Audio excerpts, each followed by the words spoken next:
Fine. Well, thank you, Mr. Chairman. And we've talked a lot in this hearing about the rise of the left and the left's pernicious influence over this program. I'd like to talk about something that arguably is worse, and the Truman Fellowship's embrace of Muslim terror. I will not have any questions for Mr. Kissel, given his institution's views on anti-Semitism and its embrace of it, but I will have a couple of questions to Dr. Hess and Ms. Kabani.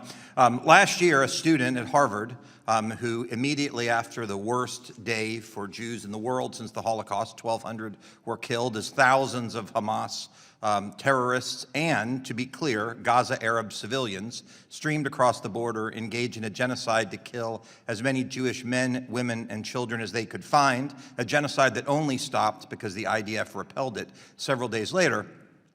A student at Harvard who embraced this, embraced Muslim terror, was awarded one of these scholarships. I'm curious from either of you, any insight you have, any description you can have, because this to me is beyond liberal bias. This is a flat-out embrace of Muslim terror and the fact that U.S. taxpayer dollars are being used to fund terrorists. So I'm curious if either of you have any insight to share on this situation.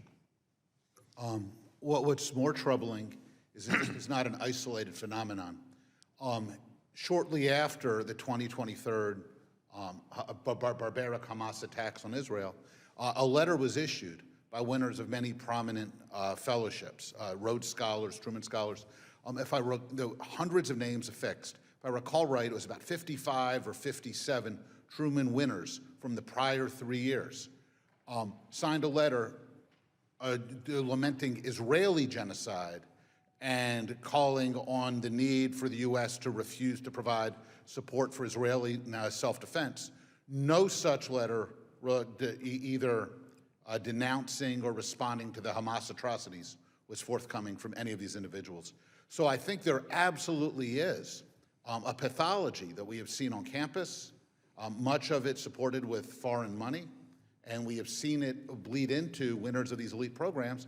And for a program established to honor President Truman with a primary goal to providing public service in the U.S. national interest, it is an appalling state of affairs. And I would note that President Truman was the person who recognized the state of Israel. Ms. Kabani, do you have any thoughts on this? Just that the example that you raised from Harvard of the young man who supports Hamas and terror is the quintessential example of why we're here, because they're advancing candidates who truly don't represent America, and in many cases, not all, but just this example is one. It's a problem. It needs to be reformed, and when we brought it to their attention, they just don't care. They shrugged their shoulders.